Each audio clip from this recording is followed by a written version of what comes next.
all depend on is breaking.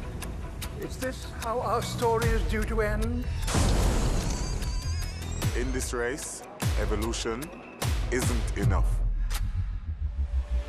A new industrial revolution powered by millions of sustainable innovations is essential and is indeed already beginning. Oh, no! That's absolutely huge! This is a revolution. The clock is ticking. And they make contact, and they're both off! Oh, yes, the two championship contenders pirouetting in the stadium and then a shot. What the fuck was that, the guys? What an idiot! Push, yes! Zero! The Grassy wins! What a race! It's 3-1.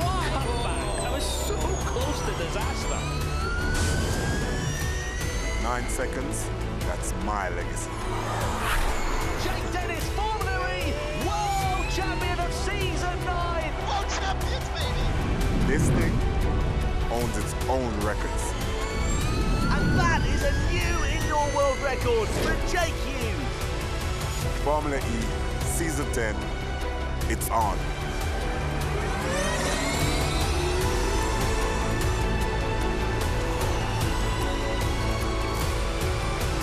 First time in my life, I'm comfortable to say something is faster than me. Come on.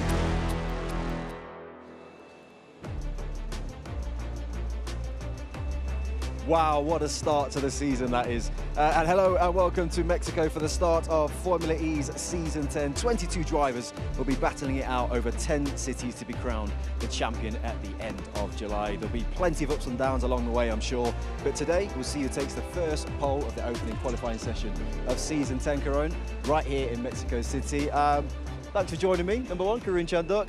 Talk to me about qualifying. I've heard so much about it. You know I'm brand new to this sport, Karun. But anytime I walk down this paddock, everyone talks to me about the qualifying session. Just like, why is it so special? Well, the qualifying format is one that you would actually recognize coming from football because you've got effectively the group stages where you've got the grid split, 11 cars each. They go out in 2 groups. They go out for 12 minutes, and then the top 4 from each of those groups goes into the knockout stages known as the duels. We've got some heavy hitters in this first group coming up. Stoffel Van Dorn in there, Nick Cassidy in there, and we've got the reigning champion Jake Dennis in the second group. And the final, as they build up to it, you know, the pressure in the duels is so high because they just get 1 lap. In the group stages, they've got 12 minutes, they get multiple opportunities, they'll change tyres, but that 1 lap they've got to do in the higher power mode when they get to the duels, that is an incredible amount of pressure on the drivers. It sounds like it. Another thing I wanted to talk to you about was the driver movements. There's been plenty of them. You know, who's made the biggest moves for you, or the best in terms of the teams? I think Jaguar have really made the bold move because they've taken on Nick Cassidy to come into that team. Last year, they had, obviously, Mitch Evans there, and he was right in the fight of the championship, finished 3rd. Cassidy finished 2nd. And now Jaguar have got the 2 drivers who won more races than anybody else last season together. Amazingly, actually, you know, they grew up as kids racing go-karts in New Zealand, you know, miles away from where we are today, as 5-year-olds, and have ended up as teammates in a World Championship team, which is quite extraordinary. I think McLaren's the other one. You know, we're standing outside Sam Bird's pit garage here. He's joined the team, moving out of Jaguar. He's reunited with his race engineer, Stephen Lane, who they worked together in Envision for a few years, and he will bring a wealth of experience to this team. You know, he's been in Formula E since day 1. So I think those are the 2 that are interesting to me. And on Sam Bird, I mean, it's a huge season for him. What do you think he's hoping to achieve, you know, with his new team? I think it's a year of trying to get the team further forward. You know, last year, Jake Hughes was a rookie, and he qualified 3rd, 2nd, and 1st in the first 3 races. But they never quite got the results when it came to the actual races themselves. So I think Sam will help them with that and just give them perhaps some direction in terms of what they need to do as a team from a race perspective. Yeah. Well, it was Jake Dennis who won this race here in Mexico last year, and Nicky is with the team principal of Andretti, Roger Griffiths. I am indeed. Not only is he the team principal of Andretti, he is also one of the only people in the paddock to have been at every single Formula E race to date. This is your 117th race. Hugely experienced, Roger. But talk us through, how is Jake feeling? You know, he is, of course, the reigning champion. He won here last year. There's a lot of expectation coming into this first weekend for him. Yeah, no, I mean, it's great to be back, Season 10, Formula E. Jake's on good form. I mean, he's not actually feeling that much pressure, at least not that he's admitting to. We were joking earlier, but I think he's mainly concerned how he looks in his fire suit. So he hasn't changed much then? No. So, I mean, you know, when that's his major concern, then I'm happy about that. I mean, you know, one of the best things about this team is the retention of the people, and he's got a lot of continuity. He's got the same engineers, he's got the same mechanics, all the familiar faces. Yes, he's got #1 on the car, so maybe a target on his back there, but no, I don't think he's feeling the pressure like he was last year. So he had something to prove last year, whereas this year he's done it all and he's in a good place. Absolutely. And the other person, of course, that's got something to prove is your new signing, Norman Nato, who's come across from this, and he had a great sort of second half of the season. What are your expectations from him? What can he bring to the team quickly? I mean, obviously a very experienced driver. He's got a couple of seasons in Formula E behind him already, worked with a couple of the most professional teams here in the paddock, but it's also his more global experience as a racecraft and things like that. So we expect him to push Jake really hard. We saw a little bit of that in Valencia. He's got a lot to bring. He loves to talk. He loves to bring in, you know, new ideas. He's pushing us as well. So, you know, he spent a lot of time in the Banbury office and on the simulator, working with the engineers, developing the relationships. So, yeah, super proud of what he's done so far and what he's contributed to the team. But, yeah, we've got high expectations as well. No pressure on him then. Brilliant. Well, good luck for the season ahead, Roger Griffiths. Back to you guys, JJ Froome. Well, as you can see there, these fans are already pouring into the stadium, looking forward to the action today. I'm sure it's going to be a really exciting qualifying session. It's interesting there to hear Nicky talk to Roger about kind of the expectations this year. And obviously, Jake has got that kind of, you know, the dart on his back. People are going to be coming after him. What kind of year are you expecting from Andretti? I think they've got to be the favourites, or one of the favourites going into the season alongside Jaguar. Jake had an amazing season last year, which really his campaign was built on a foundation of consistency. Yeah. You know, he won 2 races, less than either Evans or Cassidy, but he got 8 out of 9 podiums in the last part of the season. And, you know, I think they'll be looking for more of that. Yeah. And the powertrain from Porsche, we know they finished 1-2 here last year, the Porsche powertrain, 1-2 here the year before. So really, they've got to be the favourites for this weekend in particular. All right, well, let's get to it, shall we? We better head to the commentary team of David Coulthard and Tom Brooks.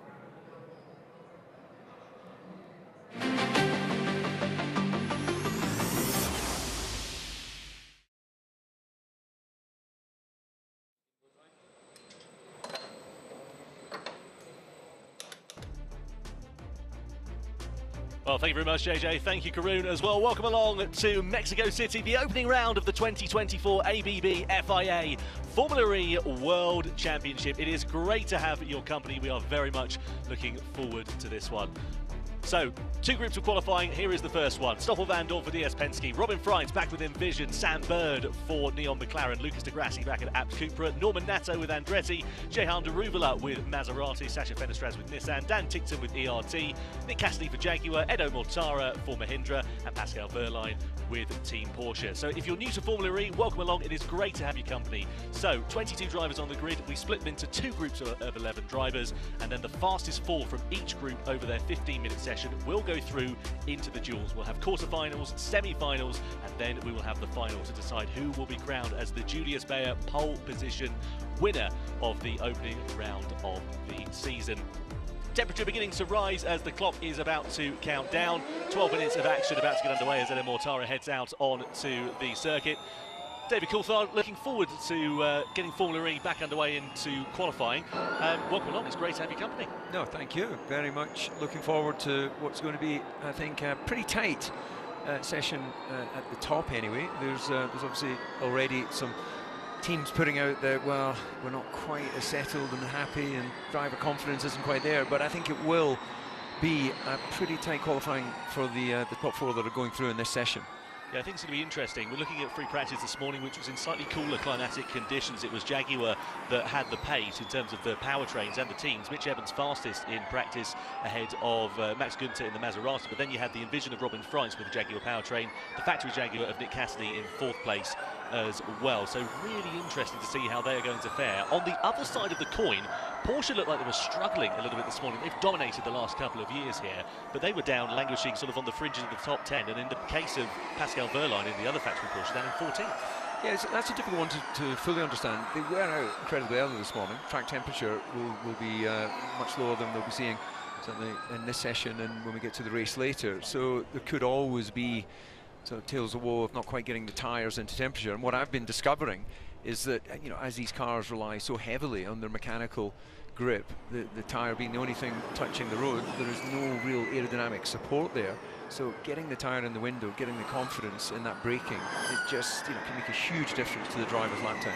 Yeah, it's a really narrow operating window the drivers have in terms of their tyres as well. 300 kilowatts of power is what they'll have in these group qualifying stages. When we head into the duels, they'll up that to 350, so a lot more power, and it's somewhat counterintuitive for the drivers because effectively you have to brake earlier because you're carrying that bit more corner speed. So yeah, that's yeah. You know, this is what's so fascinating for me is, as let's say a traditional race car driver, you arrive at the corner faster when you've got 350, so you have to then brake earlier, of course, because the mass of the car and the stopping power of the car doesn't improve with the increased power. So it's very different to how you would drive, let's say, a traditional race car where you put the new tyres on, get the low fuel, and everything just gets better. You just go faster everywhere, and you try to drive the car faster everywhere. Here, you are going quicker, but you have to brake earlier to slow that mass down, and that's where the real skill of the driver comes into it. Those who've got their eye in and really got the confidence to understand where that braking zone is.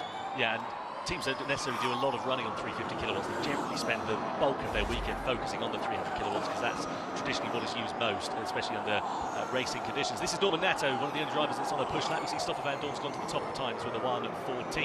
Nato now beginning to sort of build himself up, and likewise the other drivers as well. There is Roger Griffiths. We heard from him just a few moments ago. He's been at every single Formula E race, 117 it will be this weekend for him.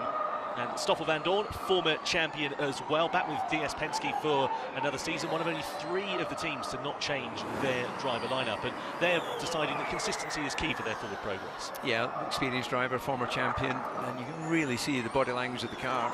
He's hustling, and crucially, when we joined him as he was going through the hairpin, it didn't look like he was having too much issue rotating the car, which would suggest to me that he's in a pretty comfortable space. So let's just see how the rest of this lap unfolds. Heading the apexes, which through free practice, when you get such limited running, it's very dusty and dirty here. Good aggressive use of the curves as he comes into the last element of this racetrack. You're not out of the danger zone here, though. It has to be said, in free practice we saw some drivers getting a little bit off the line, and he actually heads off into the pits. Yeah, decides to abort that lap, does Stoffel Van Dorn, so we come back in. Bit of a slip and a slide there for Norman Nato. Yeah, that's what I was saying. You know, you're absolutely fighting the cars for grip all the way out onto the start-finish straight itself. Yeah, that's the thing, is the Perotada, that final corner, 180 degrees. You can just see how much the cars are moving underneath you. Not a lot of mechanical and aerodynamic grip from these Gen 3 Formula E cars. And you can see the drivers are fighting their way through. That was Sasha Fennestrand also having a big wiggle of the hips through the final corner. So now we're beginning to see lap times starting to go down that little bit more. Just for reference, in practice this morning, it was a 13.6, the fastest time for Mitch Evans. But that was in 350 kilowatts of power. The fastest 300 kilowatt lap time we had was a 13.7 from Robin Freins. So let's see how the track evolves over the course of this qualifying session. Team radio for Bird. It's a good job so far. Cars are finishing, stand by on updates. I always, I don't know which one of his team members was talking to him, but if it was the race engineer, I always feel that a race engineer is not only there to understand how to get the best out of the machinery, but also the like psychologists, aren't they, to get the best out of the driver. It's just a little pat on the back there. Job well done so far. Yeah, that was Stephen Lane who was talking to him. Laney, as he's otherwise known, is a former race engineer for Samba back when he was at the Virgin team, or the Envision Virgin team as it's then morphed into. And they've reunited now at McLaren after Sam has, of course, moved over from the Jaguar team from Season 9 over to Season 10. He's, of course, one of a few Britons in the field. More team radio for Bird. Info for turn 1, we are braking it too late. We need to focus on minimum and exit. So what's it like from a driver's perspective when you get sort of messages like that from your race engineer coming through saying, you know, you need to make these changes to your driving style, but you've only got a very finite amount of time left? Yeah, it's actually fantastic because you're so immersed in every millimetre of this racetrack and extracting performance, and you have such a bond with your race engineer that when they identify using the tools that they have to analyse where you might be lacking in a little bit of performance based on where you were in free practice or against some of your competitors, they've just got access to more information. So them pinpointing an area where you need to focus, it does exactly that as he gets up close and personal with the barriers. Yeah, that's Norman Nato just coming into the Ferrosol there, slightly wide and kissing the ball. We saw that actually just at the end of free practice 2. I think Robin Fright is going to repeat the same fate. Oh, it just runs over a bit of debris there actually. But it's so easy to clout the rear corner and then you've damaged the drive shaft, and then before you know it, that's your session run. Yeah, given that this is a sort of what we could call a more traditional permanent racetrack with the changes, and there was that bit of blocking there. That was Cassidy just getting balked by Stoffel Van Dorn, and James Barkley not happy. Okay, let's go. Box, keep pushing, box, currently P1, 300ths of a second, clear. I wonder whether the stewards might be having a little look at that towards the end of the session. To my mind, they absolutely should. You know, when you're on push laps and qualifying, the information's there for all to see, so that's just a communication error to the driver. Yeah, that's the thing. So the top 4 drivers that are currently through the session, as you can see, are all now in the pit lane. Some drivers still continuing on with their runs as it stands for now. You've got Jehan Daruvla just coming through the first corner, whilst we have De Grassi just exiting pit lane there as well. So Cassidy coming into the box. He'll be frustrated with that. There was frustration we saw from him actually at the end of FP2 as well. Struggling with traction seemingly up the Peraltada. But I happened to speak to one of our crew, and they weren't so sure that Cassidy was struggling as much as he might have been leading on to be. But either way, this is what happened with him and Stoffel Van Dorn. Yeah, it's unfortunately Stoffel's positioning of the car. It looks to me like he was aware a car was coming up, but he just didn't very elegantly position it in a way that it wasn't going to hold up Cassidy. It's not affecting his ability to move through to the next session, assuming that no one else goes faster. A little bit surprised actually to see the spread of times. I was talking with Lucas de Grassi, and he felt they were down 3-4 tenths maybe, but you know, he's showing a full 8 tenths down. So he's clearly not managed to extract a clean lap. And then poor Antington, all at sea. Yeah, the ERT team have been struggling over pre-season testing, and Dan was quite despondent actually chatting to the media yesterday, saying that all I've got to do is just try to keep a smile on my face over the course of this year. ERT were the team that were NEO over the last few years, and then they've morphed into the electric racing technology outfit for this year. Same team, same personnel, same drivers, everything's exactly the same, just a new name above the door. But either way, unfortunately not a positive attitude going into season 10. It's amazing the power of a name, isn't it? It seems to have taken away quite a bit of performance. That's it. So Robin Fright, you can just see there in the bottom right-hand corner of your screen as he makes his way through. Stoffel Van Dorn. Now we're going to see the drivers beginning to push with just over 2.5 minutes remaining of this session, DC. So from a driver's perspective, you've come into the pit lane, you've done your first run, but now is when it counts to put it all on the line. Yeah, this qualifying is a real adrenaline rush for the drivers. Of course, under normal conditions, you're not affected by traffic. It's just human and machine extracting what you can, and at this stage no further changes that you can make in terms of your setup and pressures. You're committed to extracting the performance. That's it. So through the Peraltada we go with Stoffel Van Dorn, exits out of it and goes top with a 1:13.8. So the first driver in the Group A qualifying session to go to the top of the order with a 13, but Robin Fright immediately betters that. What about Lucas de Grassi? Pole here last year, 6th for him at the moment. That's not enough to get him through the duels. He's going to have a couple more bites at the cherry for this one. As Tictum also comes around the final corner, improves in time quite significantly and goes up into 9th place. Fenestraz as well there, DC. Good lap time for him in that Nissan. Yeah, it is indeed. Look how tight it is at the top. That is fantastic to see. And Sam Bird joining them, but a couple of tenths adrift. Yep, so top 4 drivers to go through. Just to remind you, Norman Nato now bumps himself in the Andretti up into 3rd place. Andretti of course, one of the teams that want to be fighting for the title this year. That's why they've got Norman Nato over from Nissan, and that's very much their aim. These, of course, are the team that won the title last year. That was Envision. Sylvain Philippe was just in the middle of the picture. So the team principals are just watching on at the moment, waiting for the last few moments of this session and those last few lap times to come in. This is going to get quite exciting. And you can see there's still a fair bit of traffic to contend with there as Mortara's just getting out of the way. Clock is ticking, running out of time, so anyone who hasn't got on a lap, they're not going to get that opportunity. Just trying to look at splits. No one's looking at this moment like they're improving on what we have as their fastest lap, 13.8. Yeah, track temperatures increase up to about 20 degrees there and thereabouts, 26.2 air temperature, so it's as warm as it's been all day. And I wonder how that's going to affect the track evolution over the course of the next sort of half an hour or so. Yeah, you're only saying all day because you were up at like 5 in the morning for the early shift. It's only 10 o'clock here local. It's a very good point. 10-2. It's a very good point. Let's have a look here at Pascal Wehrlein, see what's gone on for him. Oh, he's going to get blocked here by Sacha Fenestraz, just coming through towards the Forest-Sol. Fenestraz, well, I mean, that's pretty clear cut to me. Yeah, but I think this is, they're both trying to launch their lap. So I think it was about trying to get in front of Fenestraz, and in that situation, if you're both on outlaps, it's fair game. That's a good point. So 5 seconds left of this session. Anyone who's on a flying lap now and doesn't cross the line before the end of it, this will be their final run. It's Robin Freins who is fastest at the moment. Personal best for him in the first and second sector. This is where we're going to see the drivers really start to wind up as they head through the Forest-Sol. Looks like Wehrlein, Cassidy are improving, so this is absolutely going to go down to the checker. We've got a yellow flag though out in turn 9, DC, so I wonder that's going to change everything. It is, yeah. I wonder whether that might balk some drivers' laps. Let's have a look at Robin Freins. He was ahead of that, so no need to worry for the Dutchman. Returning to Envision for 2024. Slight slide through the Peraltada as he comes to the line, improves by just 0.02 of a second to remain top of the order. Stoffel Van Dorn's really wide there through the Peraltada as well. Yeah, he got very wide, as you say. Just got a bit too ambitious with the power.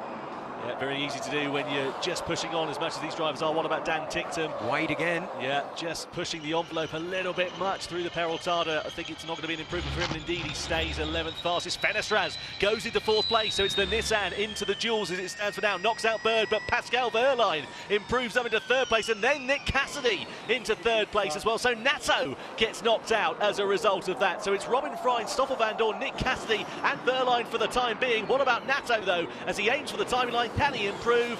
No, he can't. Stays 5th quickest, and that is not the start to his Andretti career that he wanted at all.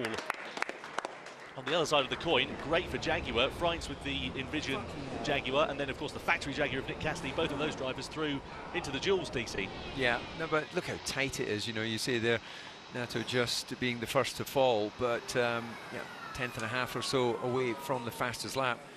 It was all about getting the clear lap right at the end. Track evolution as the circuit warms up makes it a bit easier to get the tyres on the window. And well, Ticktum, as you mentioned, was not having big expectations. De Grassi as well. Let's see, did he have a mistake here? Oh, he did. This is what happened into turn 9. Oh, he's hit the barrier and clouted it quite heavily. Knocked one of the tech pros off as well. Yeah, luckily for him, and then it gets punted by someone else for good measure. But does he hit the wall or just a tech pro? I think he just got away with it, you know? Yeah. Well, he's not going to take any further part in this session. And then it got sort of left as a bit of debris on the remainder of the racetrack. It was Ticktum who was just coming through. Very similar livery cars, the Apts and the ERTs this year, just to confuse us up here in the commentary box. But not the end to the session that Lucas de Grassi wanted. What a difference a year makes. Last year, it was pole position. At the end of Group A, it's 10th fastest out of 11 drivers. Yeah, he'll be frustrated by that. That makes a long afternoon. Let's have a look then, shall we, at the results. It's Robin Freins, Stoffel Van Dorn, Nick Cassidy and Pascal Wehrlein, the top 4 drivers who make it through into the duels. We say goodbye to Nato, Fenestraz, Bird, Mortara, Daruvala, de Grassi and Dan Ticktum, with Group B qualifying coming up next.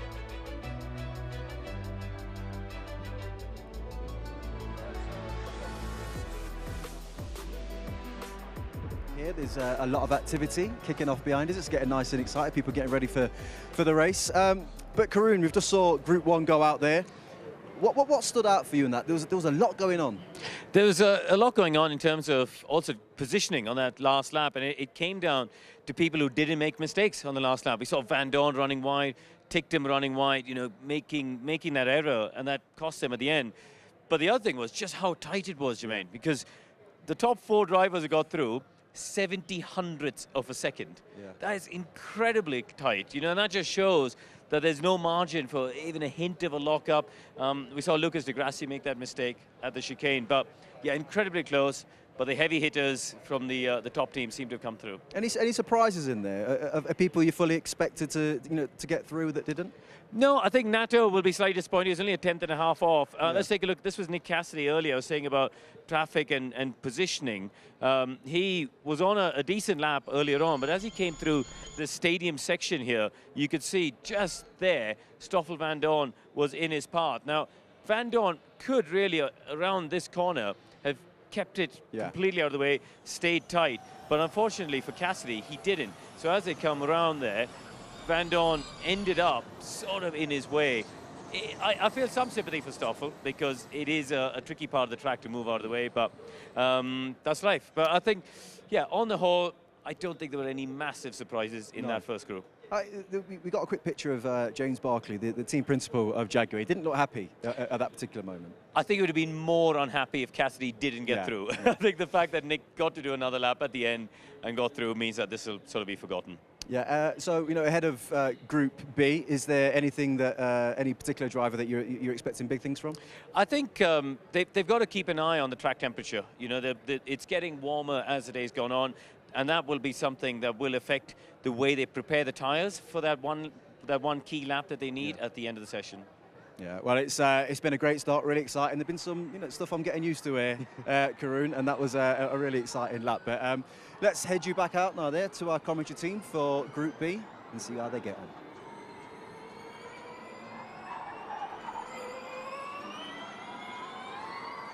Yeah, cheers, JJ. Thanks very much. Looking forward to getting Group B qualifying underway then. So the drivers out on track at the start of this session. Track is still beginning to evolve, getting a little bit warmer as well. Now up to 27.6 degrees track temperature. That's about 3 or 4 degrees warmer than it was at the very start of the session. Air temperature also increasing. Team radio. Okay, focus on your tyre and brake warm-up. Focus on tyres and brake. So that's just the installation lap there for Antonio Felix da Costa. Information coming through from his race engineer. How vital is it to get that sort of good working relationship with your right-hand man, effectively? Yeah, and at this stage, look, they've been talking about qualifying for a couple of hours, haven't they? So they will be in that zone. It's just a sort of polite, procedural reminder about focusing on getting the front tyres warmed up. Much easier to get temperature on the rear tyre, of course, because you can spin the tyre up, and you know, you're having to put the load. You don't have the same brake temperatures going into that front axle that you would have in a traditional race car. So with full electric, then you've got to focus on trying to use friction in the corner to get heat into those tyres. Sandberg there sitting reflecting on that first part of qualifying. Yeah, unfortunately he was one of the drivers who didn't make it through from the group stages into the duels that are coming up here a little bit later on, but there is also hope for McLaren because Jake Hughes, man who was fastest in free practice 1 yesterday afternoon, will be out on track here in this second session. Just looking at Jean-Eric Vergne, teammate Stoffel Van Dorn did make it through into the duels just a few moments ago. Of course, with this format, DC, you've got 2 groups, so what do you think DS Penske will have learned from seeing Van Dorn out on track a couple of moments ago? Yeah, that is obviously useful for the driver in the team that's going out in Group B. You've got the information on, you know, where you were relative to your teammate in the first session. You may have, in the free practice session, you may have made some changes ahead of qualifying, and you're getting the feedback as to whether it's a positive or negative. Obviously, if it didn't work out, you'll be like, okay, this might be difficult, but it's just more, you know, knowledge is power, and it's just more information. Yeah, you mentioned about Jake Hughes, quick yesterday, but did have a little excursion into barriers at turn 1 as well, so gave the mechanics a bit of work. He went straight forward there into the Tex Pro. Yeah, this was going into that first corner, as you say, and then ended up going off into the barrier. They had to do a survival sort of change overnight, didn't they, on McLaren? So we're on board here with Jean-Eric Vergne. double Formula E champion, of course, and you can see him here just overcooking it slightly into 5 and 6 there. Yeah, he missed the apex in the first part, managed to pull it back in the second, but that will have meant that he's had to slow the car a little bit more. He would have preferred to have been in a slightly tighter first phase of that apex, but nonetheless, great to be on board to see just how hard they're working. You know, the body language of the car moving around on the bumps that are here and the driver's reactions on the wheel.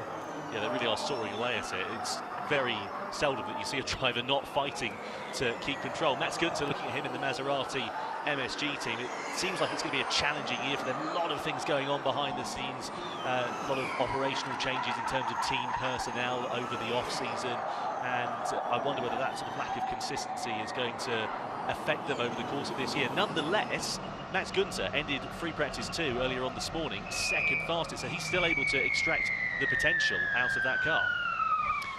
Yeah, I think it's all about one lap, isn't it? Finding the compromise. Some people are just naturally good at qualifying, and you know, despite any sort of teams are talking about not having quite the efficiency relative to their competitors over a race distance, that is neutralised to a certain extent in qualifying when it's just full deployment. And how confident and brave is the driver? Let's have a look at Jake Dennis. He goes to the top of the order, the reigning champion, Nico Müller, who looked pretty handy in FP1 yesterday. Bit of a scrappy session at FP1 time we had yesterday because we had 2 red flags. Hopefully no such dramas here in this second qualifying group. Just a reminder, the top 4 drivers do go through into the duels. 300 kilowatts of power is what they have. That'll be upgraded to 350 as we head into the duels, so more power available for the drivers, which is going to be hugely exciting to see what happens. But as is always the way in Formula E, it's incredibly close. One driver I did want to talk about, this man here, Oliver Rowland, returning to Formula E. He was with Mahindra for the last couple of seasons, split with them midway through last year. He's raced with Nissan before, he's back with that team now. And as a driver, DC, what's it like when you sort of come back into a team and you're in an environment that you're comfortable with and that you know? Yeah, look, there is that sense of you don't have to invest as much time getting to know the infrastructure and the people. There's a comfort that allows you to then start focusing on performance. He certainly got a very good young teammate to compare his performance against. So, you know, for Oliver, this is a big year in a comparison terms to his teammate to help, you know, shape his future. Yeah, and also a big year possibly here for Mitch Evans, just coming into the pit lane at the end of this lap. He was quickest in free practice 2 earlier on this morning, quickest in pre-season testing for Jaguar as well. And they've looked really strong here, actually, especially in the slower corners. Traction seems to be their sort of real strong point going into sort of the slower, coming out of the slower corners. Yeah, hugely important to get that mass accelerated. That's when you can gain a lot of time, usually, especially when you've got the sort of instant response from the electric element of the race car. So getting it rotated, pointed in the right direction, and then getting the maximum footprint of the tyre on the tarmac is where a lot of lap time can be gained. Yeah, you see Da Costa there just getting slightly held up by Max Günther. Evans back into the garage, team radio. Keep pushing, keep pushing. So Da Costa's team engineer there, I should say, rather, just telling him to continue pushing on. Carry on the run that they've got. So 5 minutes now left of this session. A lot of drivers now into the pits. They're going to be changing over the tyres, making the sort of last adjustments for the final part of this group qualifying session. It's going to be exciting to see how this all works out because, well, we saw just how close it got at the end of Group A, DC. Yeah, and change of tyres is about getting your temperatures and pressures under control. If the driver's been, as you see, into there. That's good to there, just weaving his tyres. Trying to either get and maintain a little bit of heat. Yeah. To be honest, that psychologically does something. It doesn't really do a lot in terms of putting heat in the tyres. It's all about the sort of brake rotation through the apex of the corner and the friction of the tyre across the surface where you're going to get more of your heat. Yeah, those build laps are really important. That's what the drivers will refer to it as. So they're sort of just regenning the car, making sure it's in the right operating window. Because the tyres that are on these Formula E cars, I'm sure you'll have noticed if you're watching at home, they're not slick tyres like you'd have on a Formula 1 car. They're treaded tyres. They're all sort of all-weather tyres, effectively. And that means they have a very narrow operating window. And it's so easy to overheat them. Robin Frient on team radio at the end of Group A qualifying was actually saying, I could have gone faster, but I didn't have the tyres in the right operating window, effectively. Yeah, it's tyres are the only thing that touch the tarmac, so you're looking for them to be your best friend, and very often getting that balance between the front axle, rear axle is so difficult, but that's absolutely crucial. That's what they're trying to strive to balance out through free practice, and then when you get to quali, it's just about the driver unleashing his talent. This is a great view, actually, here, DC, as well, of Sebastian Buemi just going through real driver's eye perspective of just how much you have to fight these Formula E cars to get them rotated and facing in the right direction. Yeah, I love that. That's driver's eye view. Great camera angle. You can see there's just a little bit of hesitancy as he turns in, turns away, turns in, turns away, as he's searching for the grip. A very experienced driver, former champion. Yeah, won it back in season 2. New spec steering wheel actually for this year as well. If you head on over to Formula E's YouTube channel, you'll see a fantastic feature with our man on the ground here, Saunders, with Dan Ticktum of ERT, and they sort of go through the steering wheel, how many adjustments you have to make on the fly, and just how challenging it can be. Yeah, look at he's fighting oversteer on the entry phase to the corner, manages to pick up all his apexes, but I wouldn't say this seems like the most settled of laps. You're trying to look at the sectors. Yeah, he's got personal best there in that first sector, but not looking, sorry, the second sector I should say rather, but again, not looking like a particularly one to write home about for Buemi. Watch him come around the final corner and completely prove me wrong. You can see just how he slides. Curse of the commentator. Exactly, there you go. 800th of a second faster to go to the top of the pile. Yeah, as we were, thinking. Expertly saying, exactly.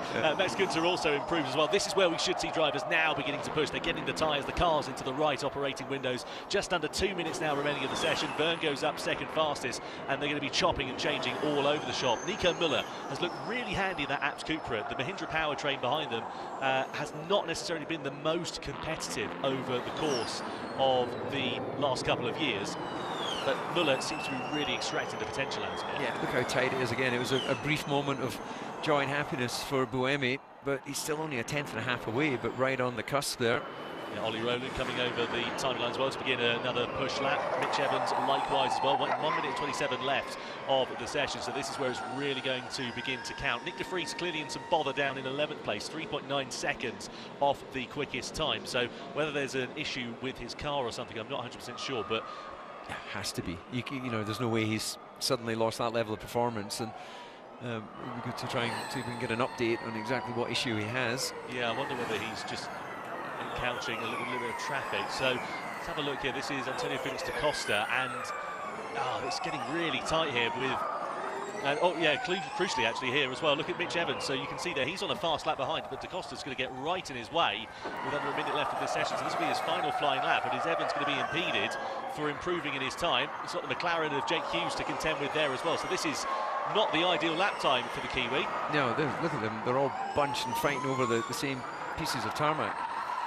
So through the last part of the Forestall we go, and in towards the Peraltada for Mitch Evans. It's like a bucking bronco through that phase of the racetrack. But no, as well. Traffic. Yeah, there was a bit of traffic there. That was the Apps Cupra of Müller, who was just sort of sitting in the middle of the final couple of bits of the circuit. And this is Antonio Felix da Costa. He's got 11 seconds to get to the timing line if he's going to go for one final flyer. This is going to be mightily close here with da Costa. He's down in 10th place at the moment. 4 seconds, 3, 2. He just makes it to the line to get one final run in Group B qualifying to try and make it into the duels. It is now or never for the 2020 Formula E World Champion.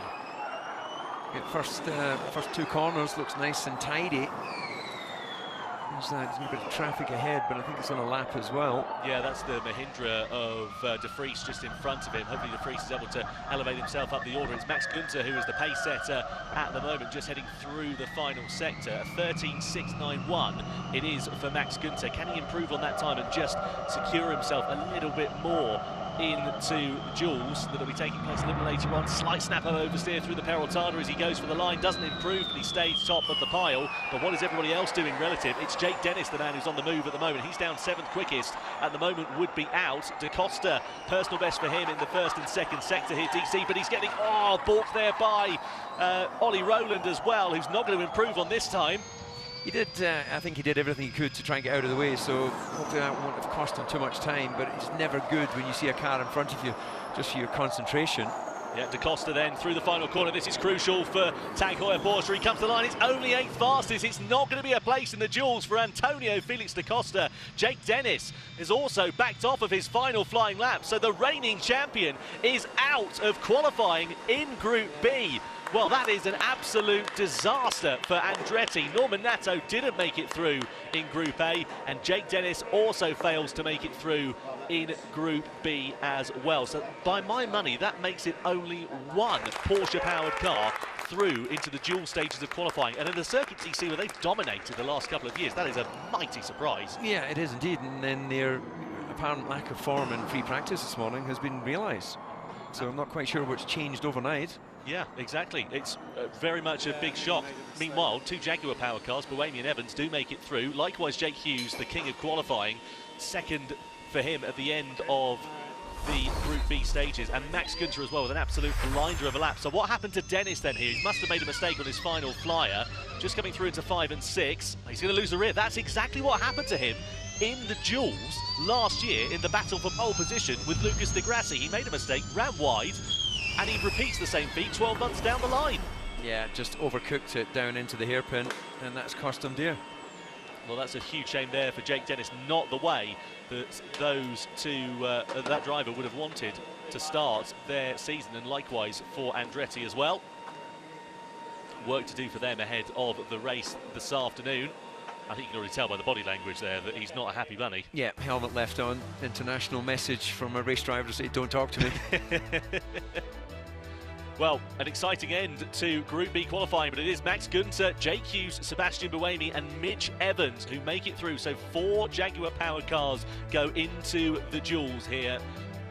Jean-Eric Verne, Nico Müller, Jake Dennis, Felix Da Costa, Sete Camara, Ollie Rowland and Nick de Vries fail to make it through into the duels. There is a lot of big names up and down the order that have got a lot of work to do coming into the duels here and in the race this afternoon.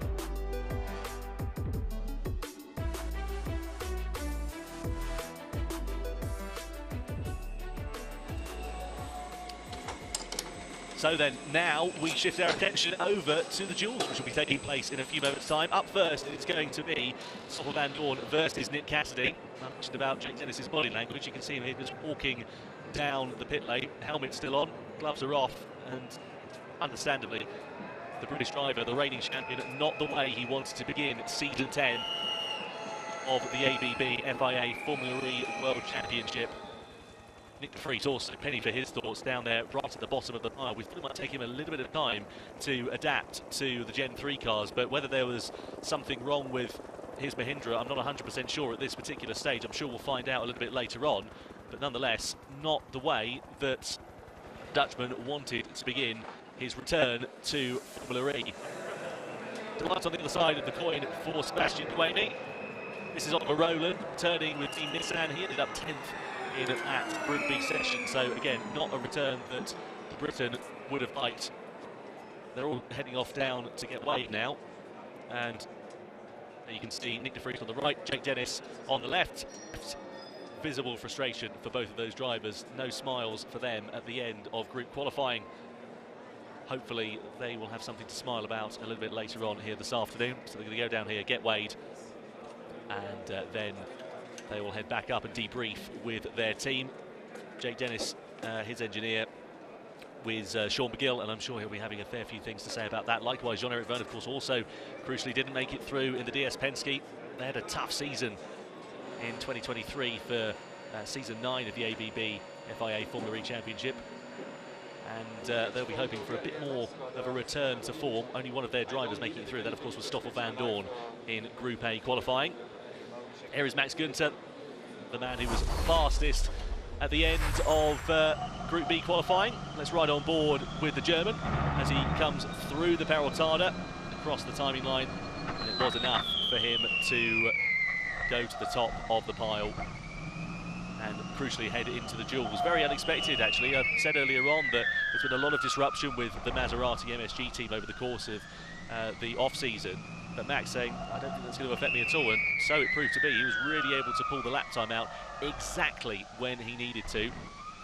And this is Günther's fastest lap, as you can see him here, just coming through turns 5 and 6, heading up in towards the Forest. Really strong lap time, DC, from the German, and he'll be absolutely delighted with that. Yeah, very impressive. He had a little off yesterday. He had the walk of shame down the pit lane, but he's delivered today. That's absolutely right. Duel's on the way in a few moments then.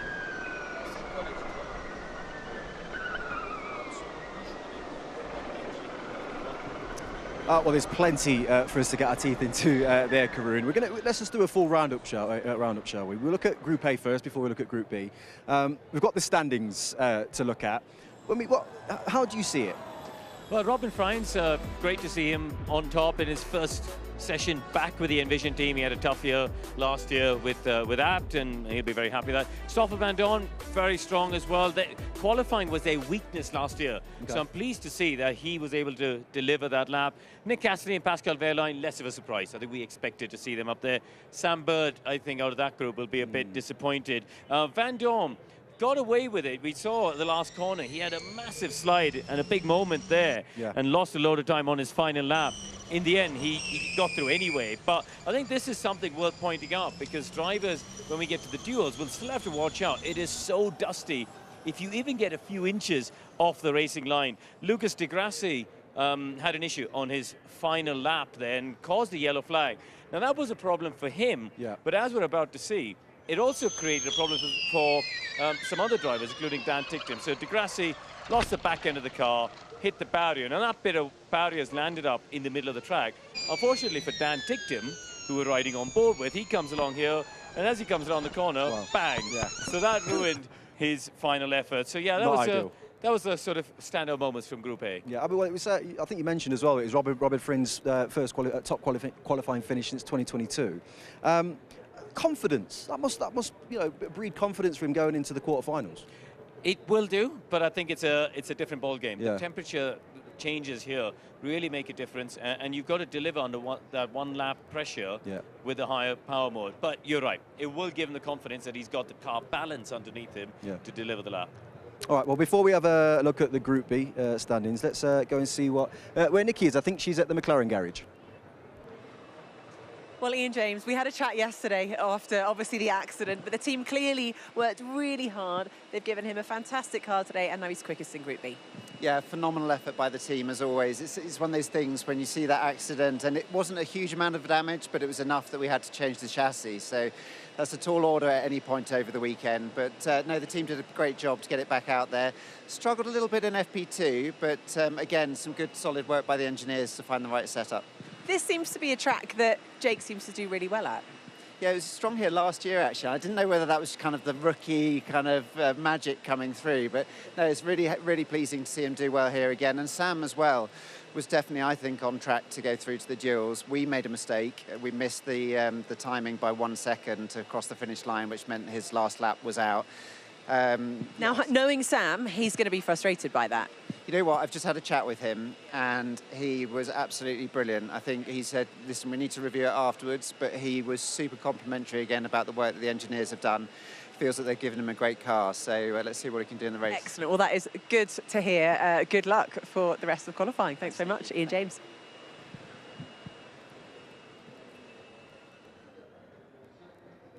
Yeah, thank you very much, Nikki. It's an interesting one with the McLaren team, wasn't it? I mean, you mentioned Sam Bird, but Hughes, I mean, notoriously, I mean, it was his rookie season last year, granted, but always seems to be very quick in qualifying. Yeah, really, really strong qualifier. I think, you know, he was a standout, obviously, in Group B, but we had some disappointments there, JJ. Let's go into Jake Dennis, reigning champion, and he's ended up 7th on the grid, because as he came round this long right-hand corner, watch his hands on the wheel here, and you just see there, seesawing of the wheel, has a moment of oversteer. And really, what he wants to be doing with the racing line is well, go back a little bit, because it's, you know, he's completely missed the apex there. So where should he be? Well, as we come around this frame, I'll play it forward. And at this point, he is aiming to get around there. Not necessarily on that curb, just slightly wide of the curb. Yeah. But instead, the back of the car, he's been, you know, completely lost grip, and he's basically gone off the track, so he's aborted that lap. So that was a huge disappointment for him. He's got some work to do in the race later on today. Mitch Evans got through by the skin of his teeth because he was 4th in that group. But he ended up, look at the traffic he's got, all of these cars in front of you. And it's a distraction, right? You know, as much as it's not necessarily maybe costing you actual time in the place that they are, as a driver, psychologically, when you're coming along and you come up to a corner, you don't know. For example, if I go back there, he doesn't know, has that car seen me? Does he know that I'm coming up alongside? Is he going to get out of the way? And then you hesitate. And as we saw in that group, it was 82 thousandths of a second that put that entire top 4 through. So any slight hesitation could have caught him off guard. But in the end, Mitch managed to get through there. And hopefully, well, he definitely won't have this issue when we get to the duel phase, because it's only 2 cars at a time. Correct, yeah. Well, let's take a look then at the Group B standings as they are right now. It was an interesting one, wasn't it? You mentioned the surprises in there. You know, Jake Hughes getting himself into that second position. Max Gunter, he seems to be, you know, very strong at the minute. Had a good practice session and first in that first Group B session they were qualifying. I think Gunter was a surprise, but we saw, you know, when all the chips line up, as they did in Jakarta last year, he can be outstanding, and that was a great lap there. So that was a little bit of a surprise, but I think the biggest surprise is actually the disappointments. Dennis and Da Costa, Porsche powertrains, as we've said before, 1-2 on this track the last 2 years. They are going to be down on the 7th and 8th rows of the grid. I mean, I keep mentioning practice because obviously it's something, you know, someone like myself new to this would be looking at and thinking, well, I saw Nick de Vries. He put in some quick laps in practice. Big disappointment. What seemed to happen with Nick? And I think that's where Formula E is a challenge, right? It all happens in a single day. And I think that the teams, the smart teams and the smart drivers, they're able to read the conditions. You know, when we arrived this morning for practice, the track temperature is down in the teens, you know, 13, 14 degrees. It's now up to the 30s. And you've got to be able to evolve your setup and your car and the way you use the tires as the day unfolds. And I think some teams clearly have done a better job of that than others. Well, we'll see how Nick gets on in the race later on, but it's getting good here. The energy's building, Karun. I'm enjoying myself finally, starting to relax a little bit. But let's get you back to the quarterfinals with our comms team of David Coulthard and Tom Brooks.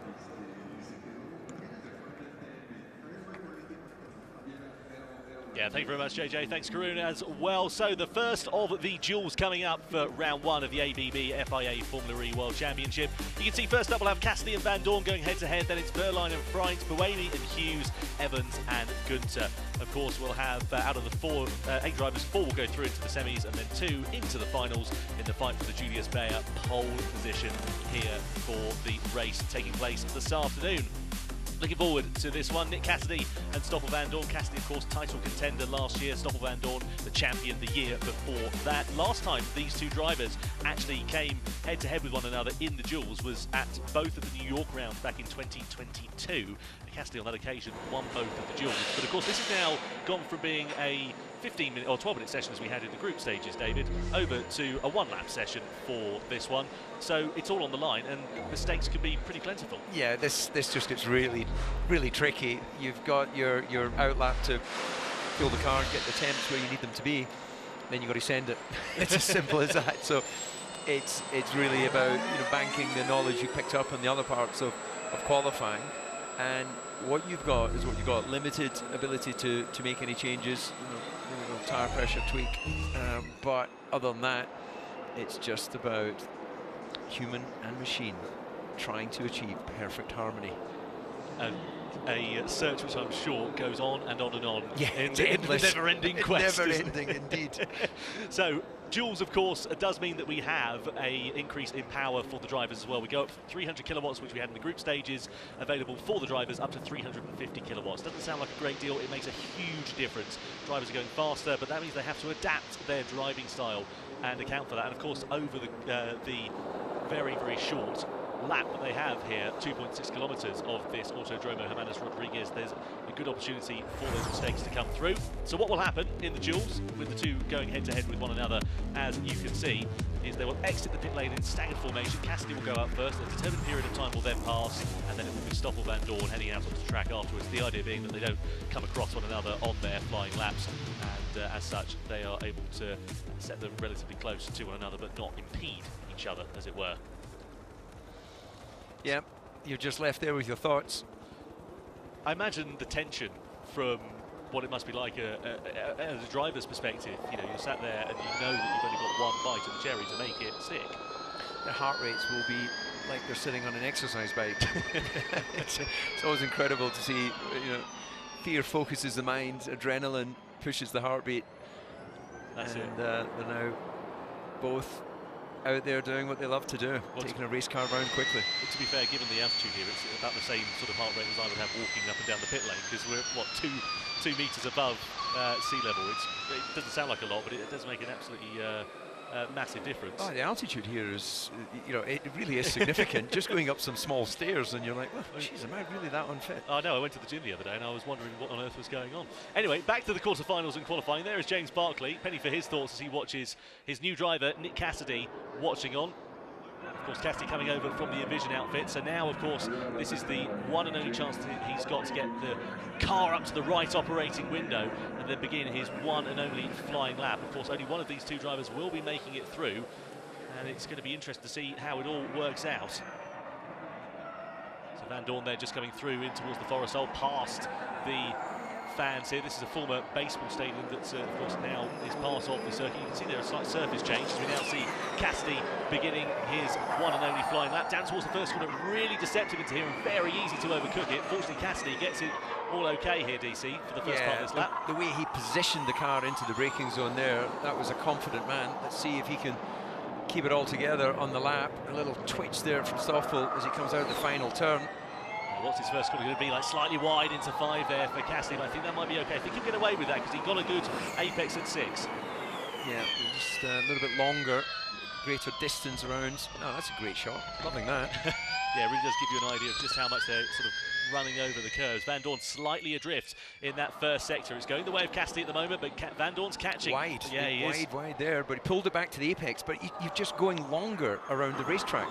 Yeah, you want to try and get as short a line as you possibly can, get good traction out of the corners in towards the Forest Hole. We've seen drivers make mistakes, and that's one there from Cassidy. Caught it though, kick of oversteer, cat-like reactions, kept it together. It's all going to be about the final corner. Van Dorn's made a further mistake as he's dropped half a second down here, so I think this might go the way of Nick Cassidy if he gets a good run through the Perotada. Out of the last corner he goes. He's going to be fighting that Jaguar all the way around the last corner. He comes across the line. It's a 13.8. That's a good, strong lap time for the Kiwi. But what about Van Dorn? He's dropped time. I can't see him getting back half a second in the last corner. No, he's got 2 holes. One of them's Bob. Yeah, and it's just left town. So through into the final corner comes Stoffel Van Dorn. It's a valiant effort from him in the DS Penske, but unfortunately it is going to be second best. He is catching slightly, but he goes 2.5 tenths slower than Nick Cassidy at the checkered flag. So it is Cassidy then that will advance into the semi-finals taking place a little bit later on. Team Radio. But where did I lose? We're through. Well done.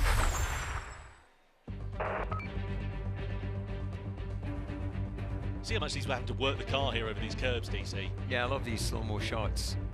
You see the mechanical movement within the car. You can see the suspension that's also taken up on the sidewall of the tyres, which is you know, affected by tyre pressures. If you put a bit more pressure in that tyre. Yeah, moving over to quarterfinal 2. Pascal Wehrlein in the Jaguar Porsche, the only Porsche to make it through to the duels, versus Robin Freit in the Envision. So this is going to be hugely interesting. Porsche versus Jaguar. We'll get to see a real head-to-head comparison of just how different the performance is between these two powertrain manufacturers over the course of this one lap.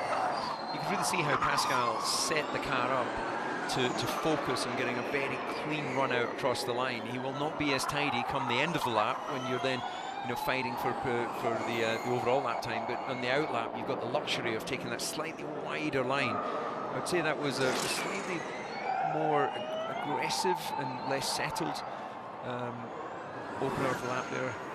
Yeah, just a little bit there for Robin Fries. It's actually the third time he's reached the duels in the last year or so, because he only managed to make it twice with the Apt Cooper, and now of course back with Envision. He's never started in the top 5 in Mexico, so if he wins this duel, that will be a guarantee for the Dutchman.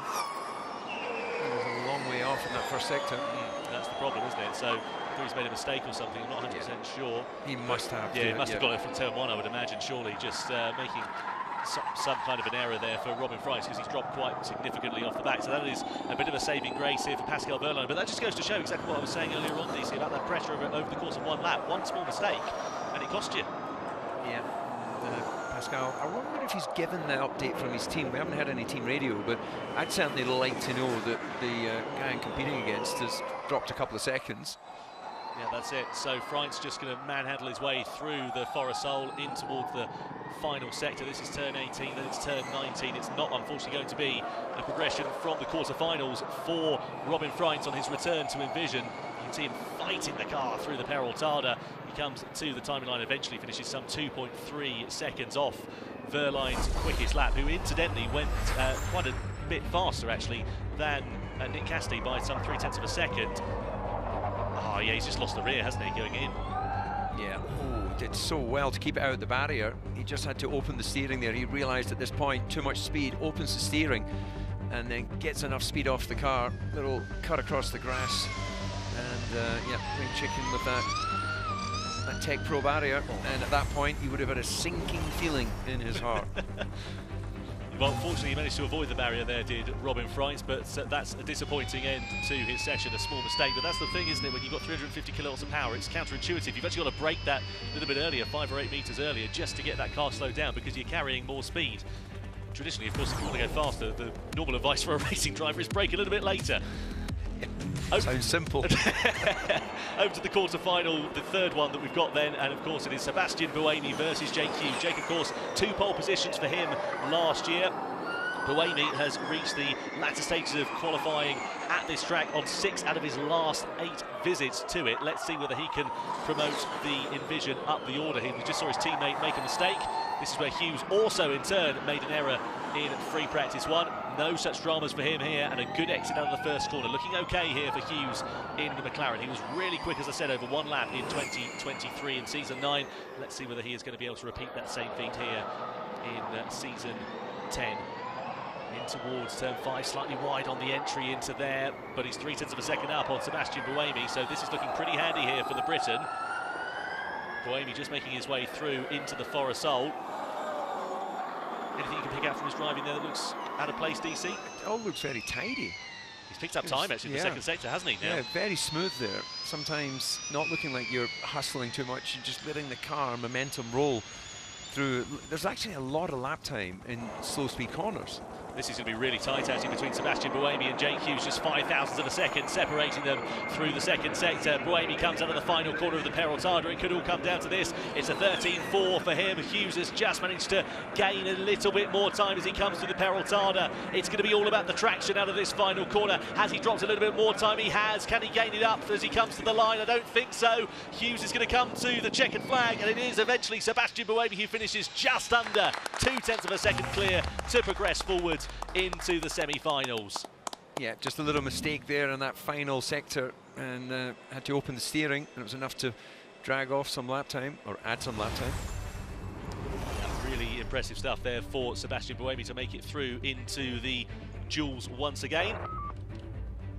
Bit of team radio. Good job, we're through. Nice work. Good job. Nice. Let's go. Box, box, keep up the pace. Good positive attitude there for the Envision team. It's great, isn't it? Unsurprisingly so. Mitch Evans then versus Max Günther for the last of the quarterfinals. We'll head into the semis in a few moments' time. Yeah, looking forward to this one.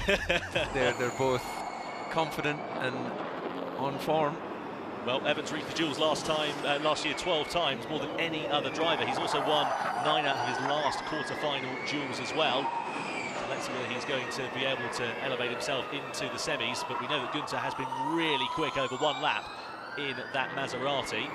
This looks tidy and aggressive, though, opening part. Let's see where Günther can position himself in the first corner. It's going to be all about that run through and all the exit, isn't it? Looks okay.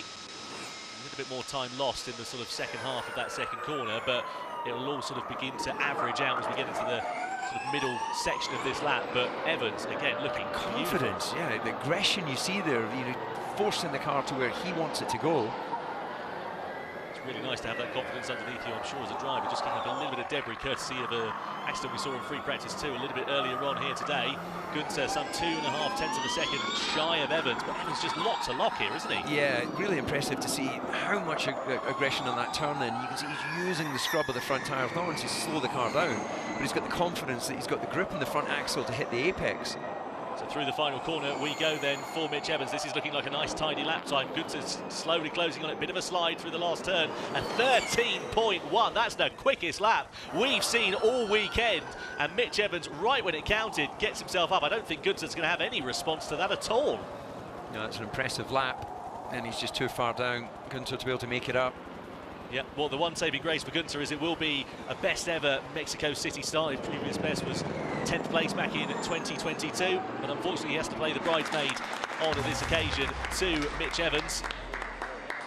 And that's really good news there for Jaguar. Both of their cars through into the semis. Yeah, confirmed, we are through, 4 tenths.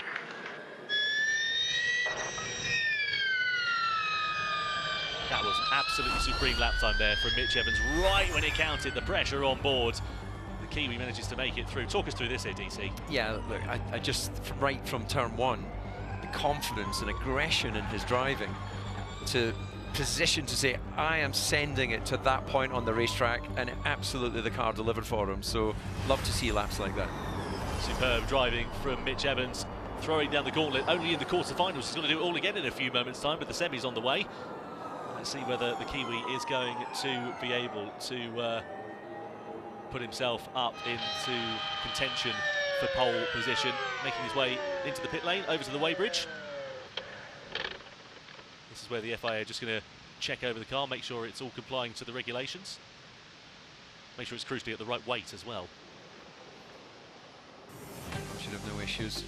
Well checked ahead of the weekend. So just a reminder then, it's Cassidy and Verline who go through into the semi-finals. They'll go head-to-head in a few moments' time. Buemi and Evans will also go through. Van Dorn, Freins, Hughes and Gunther do not progress any further than the quarterfinals for the opening round of the Hankook Mexico City E-Prix.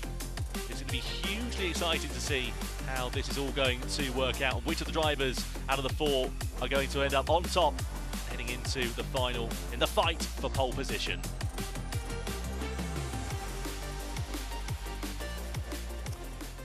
Well, it's definitely heating up, not only on the track, but actually here as well.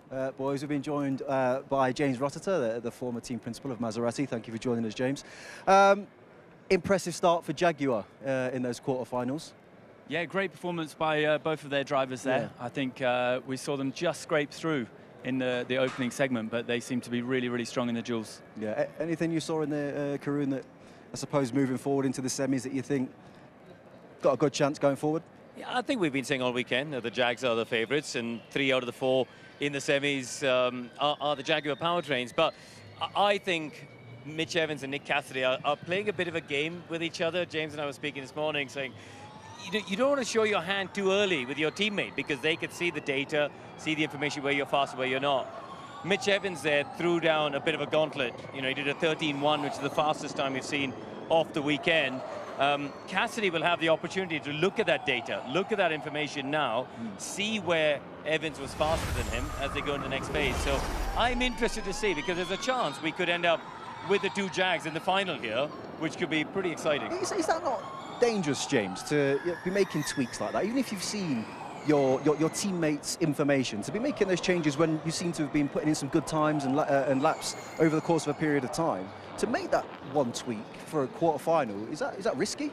I mean, when you jump from the 300 kilowatts to the 350 in the duels, you have these small little moments where you might overshoot a corner, you might just get it right, and you can see where your teammate got it right, as Karun was saying. There's a very small margin of detail between getting one of these 350 kilowatt laps absolutely spot on and missing it. Karun, Pascal Verline in the Porsche engine, good start for him? It is a good start. He finished 2nd here last year. We know he's strong around here. Yeah, I think he'll be pretty satisfied with that. You know, especially he's the only one of the Porsche powertrains, actually, who's made it through, isn't it? Because Da Costa and Nato and Jack Dennis, we know none of them have progressed. So, yeah, he's sort of upholding Porsche honor at the moment. And lastly, Buemi, you've got to talk about Buemi as well. What's your thoughts on him? With the, Great performance. I mean, look, he's a solid pair of hands. He's got the powertrain that he needs, let's say, underneath him. He did a great lap. He's been there all weekend in practice as well. So I think he could really still be in with a shout for pole. And, you know, it's hard to ignore the Jake Dennis situation in this. I've not got your thoughts on it, James. Was it a surprise to you, or did you expect it? It's a surprise to me because he made a mistake in that same corner last year that cost him pole position. I mean, he just overshot it and overcooked it at a point where he really needed to put that lap together. You know, as like team principal, what are you doing with the drivers right now?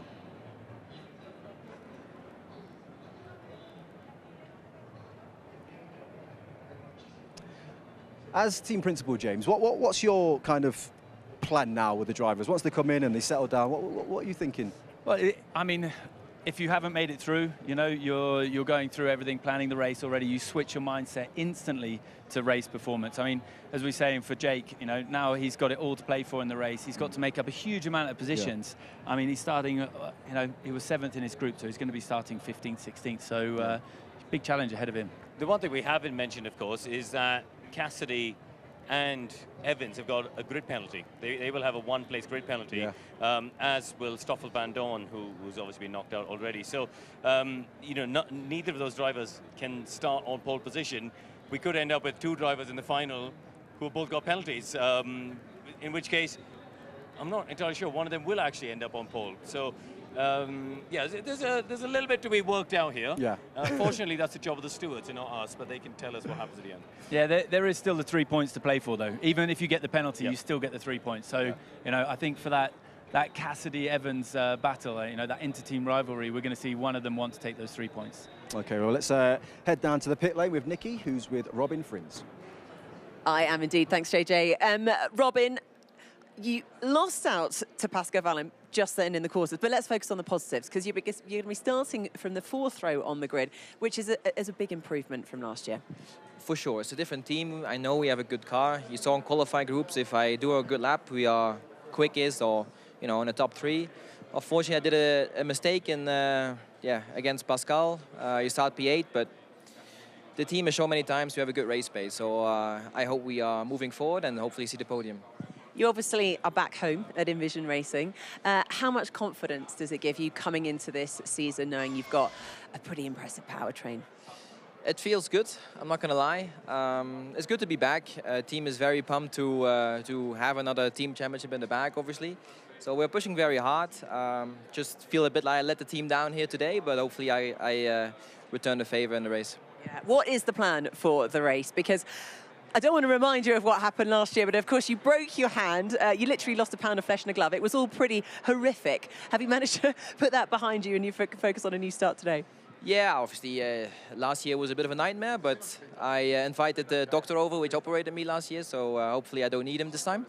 But yeah, clean first lap and then see what happens. Brilliant. Well, Robin, we do wish you all the best. Stay out of the wall, and we will see you hopefully on the podium at the end. Robin Frins. So then time for the semi-finals to get underway here for the Mexico City E-Prix. Great to hear from Robin Frins just a few moments ago, actually relating to that broken hand. He's got his, the doctor that performed surgery here this weekend, which is quite exciting. Anyway, over to the semi-finals. It is Nick Cassidy and Pascal Wehrlein versus Buemi and Evans then. So those 4 drivers going head-to-head, of course, 2 groups of 2. So with Nick Cassidy versus Pascal Wehrlein, Nick Cassidy's actually never started in the top 8 here on this circuit, but you can see their head-to-head comparison between the 2 drivers when they've last went against one another. Is Cassidy the driver who's emerged on top here? Yeah, well, that makes it fairly straightforward to put your money on Nick, assuming he doesn't make a mistake on the lap. The Jag's looking pretty hooked up, as we saw from Mitch's lap, so that will be inside the mind of Pascal Wehrlein. It's impossible to not reference the individual you're up against, and you know, just ego and all the rest of it. God, he's done me 3 times already. I don't want him to make it 4. This is a good point. Well, this is now the fight for the position in the finals then. So Nick Cassidy exits pit lane, comes onto the circuit, and his next opportunity is going to be when he comes across the timing line to see what sort of lap time he's going to be able to set. Pascal Wehrlein also emerging onto the track. So the little advertising on the halo there that says change your look, not your style, you're going to have to explain that one to me. Well, essentially, I believe it is down to the livery. This is a special one-off livery that Porsche are running here this weekend, and all we know, effectively, is that something is going to be happening with Porsche on the 25th of January. They won't tell us anything other than that, hence why the car is purple as opposed to the traditional red, white and black. Yeah, it must have just me being oversensitive, you know. It was a style comment for you see. Yeah. So Cassidy then winding himself up as he comes through the Forest Sol then. Ready to come into the final corner and begin his flying lap. He's just seen teammate Mitch Evans harrying that Jaguar over the curbs. And I wonder what Cassidy's approach to this lap is going to be. 350 kilowatts of power in the duels, just to remind you as well. So more power than you would have under traditional racing circumstances. And let's see how Cassidy is going to adapt to this. He's just got out in the quarterfinals. He's now through into the semis, and he begins his one and only flying lap as he heads down towards that first corner, using the apron on the outside. Nice and tidy through that first turn. Yeah, aggressive on the braking, had a little bit of space to play with on the exit, and now he's got in his mind, right, this is how the car is responding at full speed. What about Pascal Wehrlein? Slightly less generous on the entry into there. Yeah, it doesn't use all the roads, which normally you're trying to find something in a corner like that. You're trying to find the path of least resistance, and probably compromised a bit. Let's see what it's like here for Cassidy versus Wehrlein as we head in towards the middle sector. That's through turns 9 and 10, the chicane that was added here last year. Slip and a slide as he comes through into the right-hander, into the stadium section. Looking okay here is Cassidy, but Wehrlein's not far away, just 0.02 of a second adrift in that second sector. This is going to be quite close between these two, as you would begin to expect. Yeah, that's actually impressive for Wehrlein, given that he wasn't as aggressive at turn 1, so curious to see what he delivers in the middle sector. Yeah, Wehrlein's actually got up by 1/10 of a second as well here, so could we see Cassidy being eliminated out of semi-final 1 in qualifying? Yeah, very wide there initially. Doesn't look like he's getting it back, does it, to the apex, finally. He manages to gather it all up. He comes across the line to 13.5. It's not a bad lap time there for him, but is it going to be enough to thwart the charge of Pascal Wehrlein, who still sits 1/10.5 of a second ahead of the Kiwi through the final corner? He is about to come now. And it's looking quite tidy and quite nice here for Wehrlein. If he's just able to get good drive as he continues on and comes across the line, he will make it through into the final. So it's Pascal Wehrlein in the Porsche, to the delight of team principal Florian Modlinger, who goes through into the finals then. Fantastic lap, great performance. Really kept his cool under pressure. Exactly what he needed to do. Let's have a look here at Wehrlein's lap then, just coming through with this super slow-mo. You can see the amount of lock he has on there, using that front tyre not only to turn the corner, but to slow it down. Okay, good job, mate. Good job, mate. Made it through. So, just watch your that'll be a relief. Outlap pace based on it. Certainly will for Pascal Wehrlein. So the German driver makes it through into the finals then. Now the second, the last of our semi-finals. Will it be Sebastian Buemi or Mitch Evans joining him? It's going to be Jaguar versus Porsche in the finals, but will it be Envision or will it be the factory machine? So Buemi exiting the final corner. They're coming across the timing line. This is going to be hugely exciting. The last time these two drivers met one another on track was in the semi-final at Rome. On that occasion, it was Evans who beat Buemi. Will it be history repeating itself, though, here in Mexico? Buemi had a bit of space to play with on the exit of turn 1. Let's see how aggressive, using more of the track there for Evans. Slight bit of opposite lock on the exit as well. I just wonder whether that might cost him a little bit of drive on the exit of that corner and compromise him on the run down into 2. Buemi looking okay though as we ride on board with him, heading through into the chicane of 9 and 10. I really love how we cut between different visions of the driver angles. You get to see their sort of laid-back driving position, and then cut to the sort of helmet cam shot. You can see how hard they're working on this lap. Yeah, well, in the first half of the lap, it was Buemi who had the advantage. Evans losing a little bit of time coming in towards the second sector, so he's going to have a really good third sector in order to progress through. At the moment, it will be Sebastian Buemi. You just saw him there crossing through in towards the final couple of corners. Here he is in the Envision, and he's again gaining more time on Mitch Evans. So unless Evans has a really strong final couple of corners, it's surely going to be Sebastian Buemi who progresses forwards into the fight for pole position. A 13.2, that's a great lap time for the Season 2 champion. And is Evans going to have anything left in his locker? I think it's not, because he comes through, he's 0.3 of a second down, and indeed he does not progress forwards. So for the finals, and the fight for the Julius Baer pole position is going to be Pascal Wehrlein versus Sebastian Buemi for Envision. Well, I wouldn't have predicted that ahead of the going into this quali, but great job by both drivers. Come on, guys! Absolutely delighted with that, Sebastian Buemi, and no surprise at all. Disappointment there for James Barkley. Both of his drivers eliminated in the semi-finals. So this is Buemi just coming through that chicane of turns 9 and 10. Less aggressive on the lock than we saw from Wehrlein a couple of moments ago. Yeah, that's the interesting thing for me when you try and imagine being inside the cockpit. Two different setups as well as driving styles, because you wouldn't naturally want to have as much steering lock on under normal conditions as Pascal clearly feels comfortable. Well, it's interesting to know the difference in driving styles, but it is all now going to be about the fight for pole position. So we had 8, then we have 4, now we have 2. It is Pascal Wehrlein for Tag Heuer Porsche, and then Sebastian Buemi for Envision. It is Porsche powertrain versus Jaguar, German versus Swiss out on track, and only one, of course, can be crowned top dog. It's going to be hugely exciting to see what is going to happen ahead of the final run in the fight for pole position here in Mexico.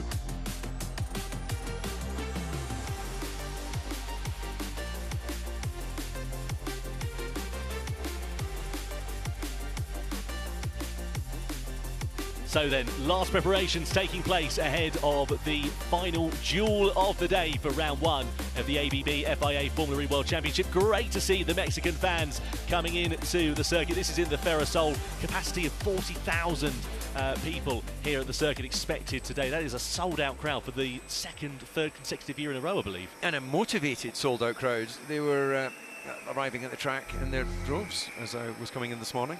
And as a reminder, a little bit later than you. It was still dark when you left the hotel. It was, yeah. I woke up and I'm jet lagged, so don't get me wrong, but I was quite shocked to find out it was actually the time my alarm needed to go off, unfortunately. Anyway, Pascal Wehrlein, you can see some stats coming up on screen here for him. He's sort of bouncing back after a difficult middle part of his season. Started off really, really strongly and then sort of started to fade in terms of his consistency over the course of the year. The podiums stopped coming, the win stopped coming, and ultimately it cost him the title. I think that's been the story of his career, actually.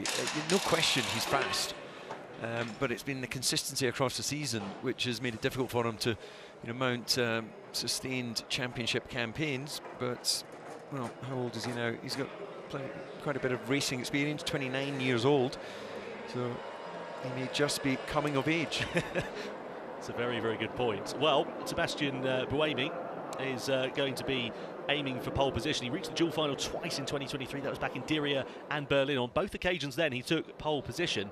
On the other side of the coin, Pascal Wehrlein will be attempting to tie the Formula E record for the most poles set at a single circuit. That's 3 set by him at the New York circuit. Cassidy also equalled that, and Bern at Berlin also has 3 pole positions. You can see on board here with Pascal Wehrlein, this was in the semi-finals just a few moments ago, down towards that first corner. Nice and clean through turn 1 there, DC. Yeah, not using as much of the road on entry, and quite a smooth opening to the lap, but very effective in terms of lap time. And then I think when we get down to the hairpin here, we'll see his big lunge of steering lock. Oh, it's quite nice and controlled, doesn't it, coming through? Cut of the grass there as he tries to shorten the distance before the next chicane. Well, I'll be happy that he's saving on their lawn mowing bill at least. Turns 9 and 10.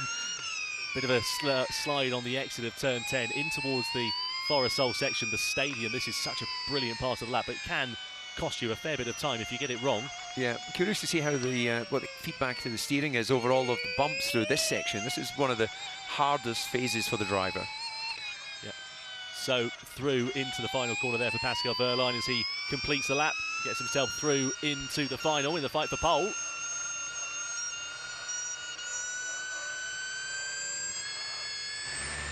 A couple of minutes away or so from this duel taking place. Now, from a driving perspective, DC, you've gone out, you've blitzed the quarters, you've blitzed the semis, you're in for the fight for pole position. What's going through your mind?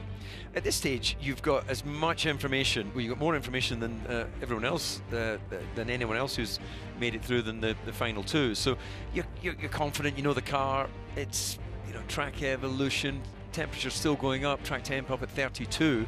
So there will be changes. You know, you don't just get exactly the same performance every time you hit the racetrack, but you're not going to get any more now. And again, it's just about using your experience to deliver the lap. And you know, Buemi has plenty of that. Well, just before we get this fight for pole position underway, let's go down to Nicky, who is with Nick Cassidy.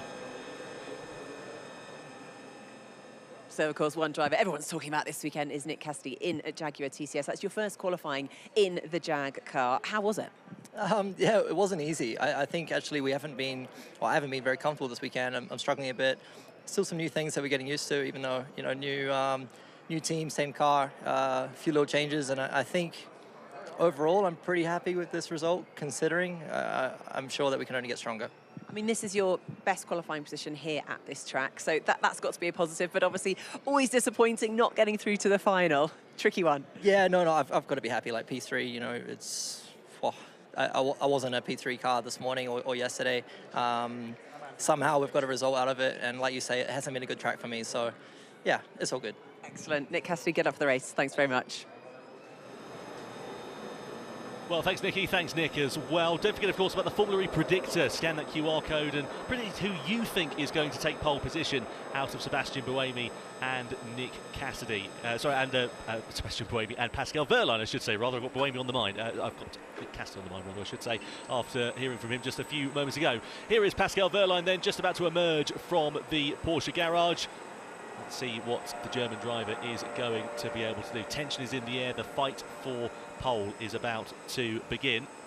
Just having another look at some stats, actually. Sebastian Buemi has never previously started higher than third in Mexico City, so this will be his best qualifying of the circuit here.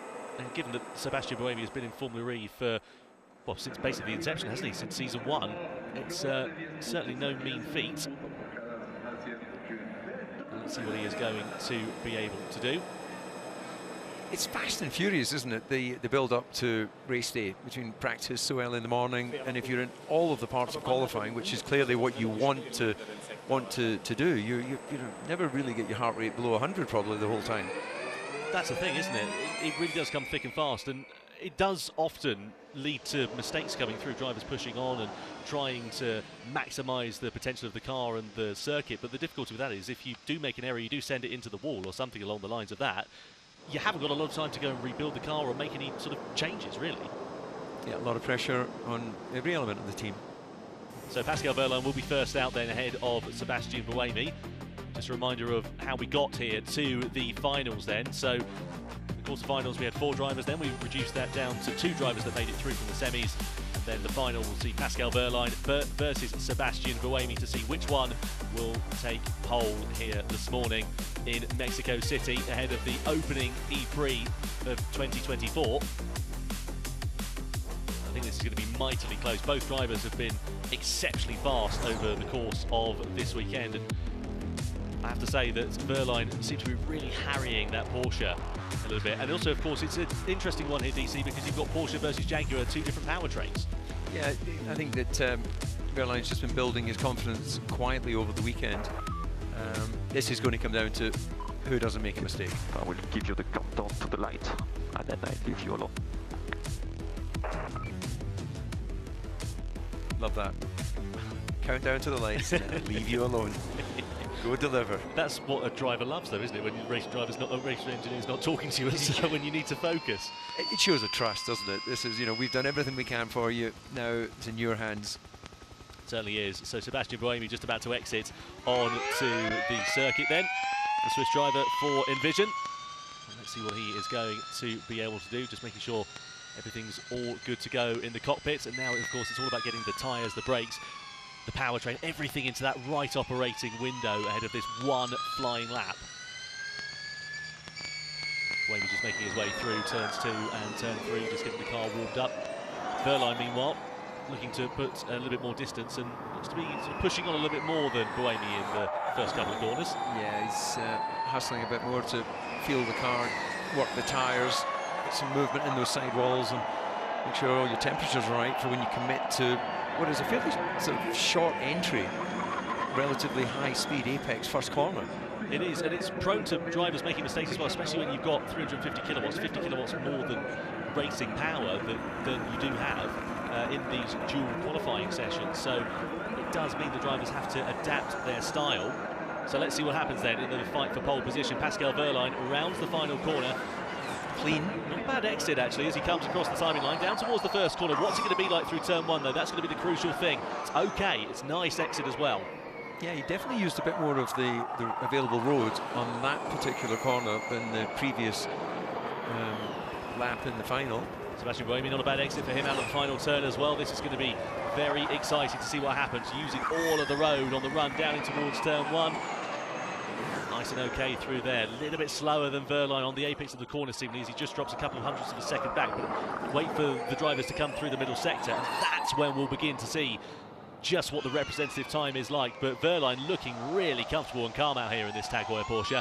Yeah, he was committed, smooth, heading the apexes. It's all about just keeping it tidy in this final part of the lap. But as we know, that last corner, they're still having to work it all the way until the final apex. Wehrlein then looking pretty handy. Buemi's just a 10th and a half of a second down, but he's dropped even more time coming into the second sector. So he's going to have to hope that Wehrlein makes a mistake here, or that Buemi is able to close that gap down. But 3.5 tenths of a second is going to be a very tall order. Snap of oversteer through the Peraltada as Pascal Wehrlein aims for the timing line at 13.298 for the German driver in the Porsche. Buemi's catching, but I don't think he's going to catch enough, and I'm sure that he is going to be trying everything he can to do so, but I think Wehrlein is going to be able to hold on to this one as he comes through the Peraltada. 2.5 tenths of a second, he's managed to close the gap down to Buemi, aims for the timing line. It is not enough to qualify on pole position. The first ABB FIA Formula E World Championship pole position of 2024 will go the way of Pascal Wehrlein. What a fantastic job from the German driver, and just look at what it means to Team Porsche here as well. Yeah, quietly worked his way through the practice sessions and delivered when it really counted. Position, mate, really good job, really good job. 3 tenths clear, 3 tenths clear. Mega job, mega job. So focus on your procedure in lap. 2.5 tenths, but you know, a little bit of exaggeration in the heat of the moment. Absolutely acceptable, but yeah, great job for Pascal. That's Antonio Felix da Costa there celebrating with the team. Of course, Antonio didn't make it through into the duel, so a bit of work for him to do on the other side of the garage. Sylvain Filippi there just looking a little bit more stony faced than I'm sure he would prefer to be. Nonetheless, a best ever qualifying for Sebastian Buemi here in Mexico, and Pascal Wehrlein, that is the first time he's reached the duel final since 2022 in Monaco, and he goes and sticks it on pole position. Maybe that change of colour scheme has really worked for him. Normally you find that they can sort of be a bit of a bad luck charm, but it seems to be the opposite here for Team Porsche. Andre Lotterer there just on the left hand side of your picture, very closely associated with them, and a reserve driver as well. Experienced race driver. Yeah, no, it was 5. It went long at 5. I think because he set purple in that sector. Just hoping to hear a bit of team radio there from Wehrlein, but Roger Griffiths just going and talking to Florian Modlinger, two team principals. Andretti, of course, for Roger Griffiths, Florian Modlinger, the team principal for Tag Heuer Porsche, and of course the Julius Baer pole position award going to Pascal Wehrlein as well, as he's now back inside the FIA garage, just getting the car weighed and making sure it all complies to the regulations. That means actually that Porsche have qualified on pole position 3 times in 4 visits to Mexico City. Actually also coincidentally separated by 2 years as well, 2020, 2022 and now 2024. Something about even years for Team Porsche that seems to work quite nicely. It's all about the numbers. Really impressive stuff from Pascal Wehrlein, and that's in stark contrast, especially to what we saw in free practice this morning, DC. I was a bit worried about where Porsche were going to be, and Wehrlein being the only driver that made it through for Porsche into the duels, and he managed to pull it out of the bag right when it mattered. Yep, great job. Really, really happy for him, and let's see now if he can convert that. Absolutely, it's all going to be coming along the way here this afternoon in the Hankook Mexico City E-Prix. The fans flocking into the grandstands, and their eyes and their attention will now be focused on who is going to be crowned as the victor for the first race of the season. You can see the fan village down there as well. The Forasol will be line beam with fans, some of them cheering on this man here, taking the first pole position of the season. Pascal Wehrlein, 29 years of age, very close to coming to title contention for Season 9. And let's see whether he is going to be able to convert it to a first victory of the season in a few hours' time. Sebastian Buemi just exiting his Envision as well. Not a bad result there for Sebastian Buemi. I think he'll be delighted with that in the Envision. And of course, it's all about the race. It's all well and good taking pole position. Of course, 3 points on the board now for Pascal Wehrlein, the first point of the season to be scored. But there are more points on offer for racing here this afternoon, so I'm sure that that will be the main focus of the teams and the drivers. But nonetheless, a good bit of glory for the Tag Heuer Porsche team with their special province livery on this weekend as well. We'll find out on the 25th of January what that's all about, and we'll be hearing from Pascal Wehrlein in a couple of moments' time. We'll be down there talking to Nicky, finding out exactly what he has to say after securing that pole position in quite brilliant fashion here in Mexico. It's going to be hugely exciting. It's actually getting a lot hotter in terms of the air temperature, just up to about 23 degrees air temperature as well. Anyway, let's head down then to Nicky, who is with our pole sitter, Pascal Wehrlein, taking the first pole position of the season. Pascal Wehrlein, huge congratulations there. Your 4th career pole and your first in the Gen 3 car. Yeah, thank you very much. It was a very cool session. We changed the car actually quite a lot since free practice this morning, and it worked out. So yeah, very happy with the qualifying today. Our best qualifying so far with the Gen 3 car. And yeah, now we need to optimize the race as well. We've obviously seen brilliant performance from you here in the past. This is setting you up for a brilliant Season 10. Well, it's always good to kick off the season like this. We know usually we are strong in Mexico, so yeah, nothing is for granted for the next couple of races. But for today's qualifying, we can be super happy, and I think what we did in the off-season worked out pretty well.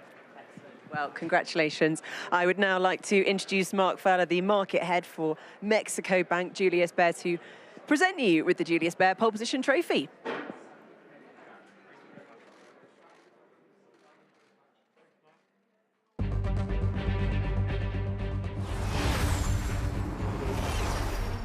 So Pascal Wehrlein then takes the first Julius Baer pole position of 2024. What a fantastic job from not only himself but also the Tag Heuer Porsche team to optimise the right strategy, get the car working in the right window, and when it mattered, they were there to claim top honours. And of course, unofficially take the championship lead. 3 points awarded for pole position in Formula E, just to remind you.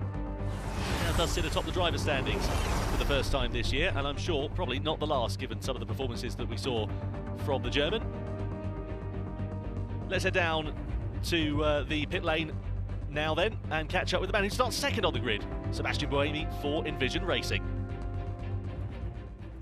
Well, Sebastian Buemi, congratulations starting from the front row of the grid. I think it's your 24th start from the front row. Pretty impressive.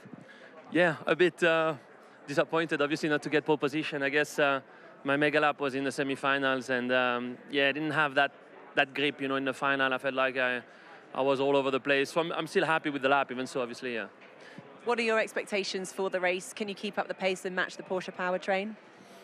I mean, we've shown last year that we were there in the races. Maybe I was not as good as Nick or Mitch, so hopefully, you know, I worked hard enough in the winter to make a step. We will see, I guess. You know, it's one of those races where obviously slipstreaming and managing the energy will be key. It's maybe a bit more difficult to pass here as it is in some of the other circuits, so we'll do the best we can. Who do you think your biggest challenge is going to be? I think both Jags and Pascal, obviously. Brilliant. We look forward to the fight. Thanks very much, Sebastian Buemi.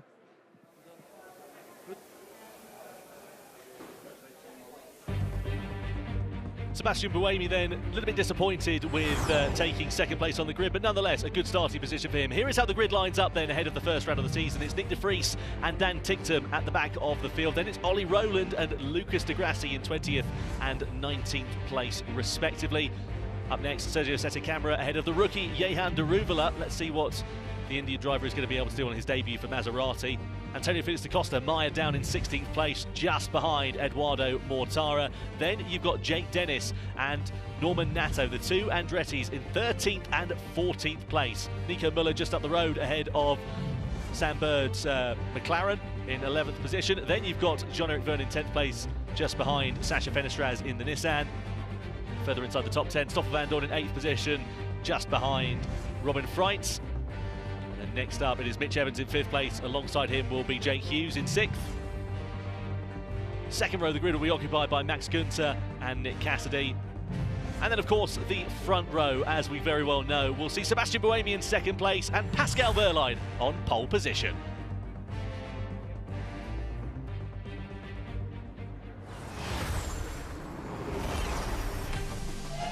Well then, a hugely exciting qualifying session here in Mexico City. It all started, of course, with the group stages where we saw Norman Nato kissing the barrier on the entrance to the Forest-Sol. Fortunately, he managed to get away with it without too much of a bother, but nonetheless, just goes to show how much he was pushing on. Nick Cassidy also had great pace underneath him, but he was slightly impeded there by Stoffel Vandoorne, and we wonder whether the stewards may be having a little look at that. Likewise, Oliver Rowland here, just holding up Pascal Wehrlein in the group stages there as well. I think both the drivers were just looking for a little bit of room. This, unfortunately, was Lucas de Grasse's end to the session, clipping the barrier after losing the rear on the way into turn 9, pushing on in the Abt Cupra in the pursuit of progress, but unfortunately it ended up being a disappointing conclusion to his session. Robin Freitz made great progress to get through into the duels on his return to the Envision team, but there was huge drama as Jake Dennis did not make it out of the group stages, to the surprise of absolutely everybody. He will line up alongside his teammate both in 13th and 14th place respectively. There you can see other drivers continue on. This is Max Günther in the duels. He looked like he was pretty handy for a good period of time, but unfortunately was not able to progress forwards from the quarterfinals. Meanwhile here you can see that was Mitch Evans, and this unfortunately was a mistake for Jake Dennis, which ultimately cost him that place in the duels taking place a little bit later on. Nick Cassidy was harrying that Jaguar for all it was worth, to the delight of James Barkley. And Pascal Wehrlein likewise really extracting the potential of that Porsche. Robin Freitz on the duels unfortunately made a mistake on the one and only flying lap he had, which meant that he would not progress forwards from the quarterfinals. His teammates on the other side of the coin, Sebastian Buemi, did get through into the finals. This was Max Günther's lap, as you can see Mitch Evans there as well, who also made it into the semi-finals. Pascal Wehrlein, though, was on an absolute other planet. He really did manage to find all of the grip and some more out on the circuit, and you can see exactly what it meant to Florian Modlinger, the team principal, there in the middle of your picture. Here is Sebastian Buemi, who also made it into the finals. Envision pretty happy with that. So we saw Wehrlein versus Buemi in the first fight for pole position at the Autodromo Hermanos Rodriguez. This is Sebastian Buemi's lap. Unfortunately, it was not enough to be quicker than Pascal Wehrlein, who takes the first Julius Baer pole position of the 2024 season. Fantastic job from him and also Team Porsche. Well, as you can see, Pascal Wehrlein, the pole sitter, joins us now. Pascal, congratulations on getting pole. Thank you. What was your feeling going into the final? You seem to be getting more and more confident as the qualifying session went on.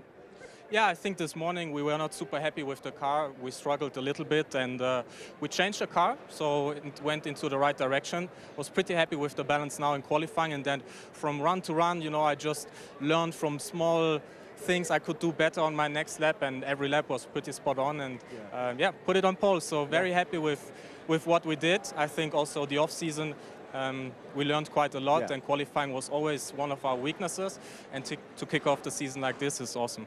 Well, let's get into it, because you as you said last season, you weren't in the final at all. Yeah. And here you start off well. So let's get into it. This is the final. We go side by side. Sebastian Buemi on the left, yourself there on the right. Now the run down to turn 1 and that first corner, that's really tricky, isn't it? Because that's where I guess you get the confidence of what grip you've got underneath you. How was it for you on this lap?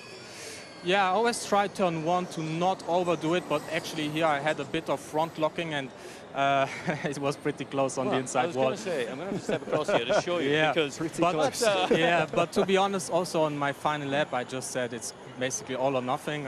I know I'm starting already in the first row, so I just try to maximize everything. Now the braking for this one, the car always moving around because you're going one way or the other. Yeah. You had a pretty clean run through there, huh? Yeah, actually I missed the apex maybe by 10 centimeters. I had a bit too much oversteer on the entry, but it still worked out. There was a good grip. Now this is where actually there's quite a difference between yourself and Sebastian here. If I just slow it down, you could see you use a different line. Sebastian using a slightly tighter line initially. Then he has some, I'll just go back a bit. You can watch Sebastian's hands here. He has a little bit of a correction there under braking, and that puts him wide. You can see he's much wider off the apex. That looks tricky. We saw Jake Dennis have an issue at that corner. How was it for you? The thing in that corner is that braking is very unstable on the rear, but actually in mid-corner you're missing front end always. So I tried to rotate the car quite early, but yeah, without losing it on the entry. Now, what about the chicane? How much did you risk against the That inside was actually wall there? perfect, the chicane. It was the best one I did so far today.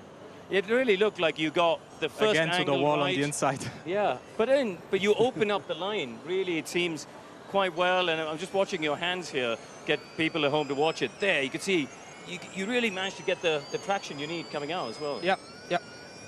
So talk to me about the stadium, because the fans have got a great view of it. You're not looking at them. I guess you're looking down at the line through here. How tricky is the run through the stadium? Yeah, so first of all, turn 12, I was again pretty close to the wall. I think there was not much room left. And then the entry of the stadium, there's a lot of oversteer in the car, just in general. Then the low speed there, understeer, and now we are going to the new tarmac or concrete.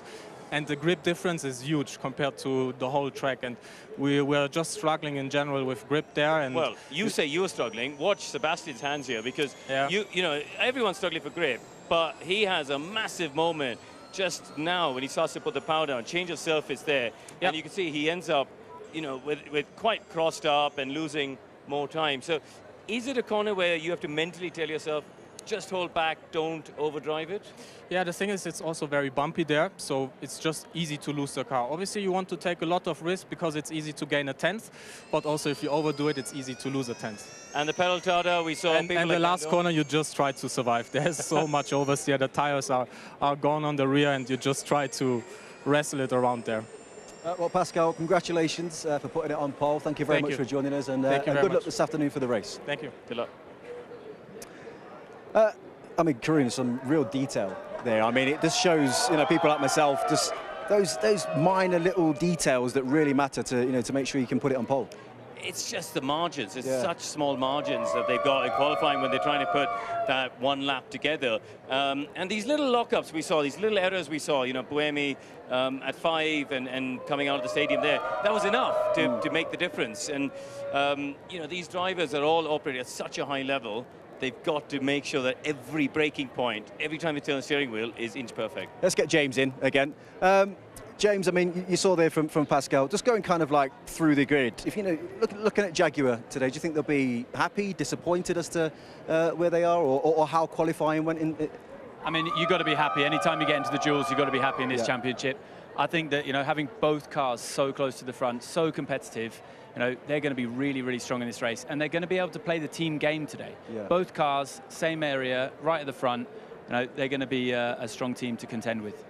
And looking ahead, I think we heard Buemi talking about it in his interview. You know, does he kind of sit in the pack? Is it one of those races here in Mexico where if you're out in front, it is an advantage? I think it is different to some of the other tracks where it is harder to overtake. Don't forget, we're up at high altitude here, 2,200 meters above sea level. So the air is thinner, and that means the slipstream effect of following another car is less than it would be at the following race, for example, in Saudi Arabia. So therefore, to overtake is harder. You know, the drivers will have to be a bit braver, a bit bolder to, and a bit riskier maybe to make the overtaking move happen. So as team principal, James, what are the things that you'd be thinking about now to, you know, if your team was on pole? It's really just about how you're going to play the race, whether you're going to save energy at the beginning, how comfortable you are to stay in the front, or whether you want to leave yourself back a little bit into the top 5, and then just work out how confident your driver is and what you can deliver for the afternoon.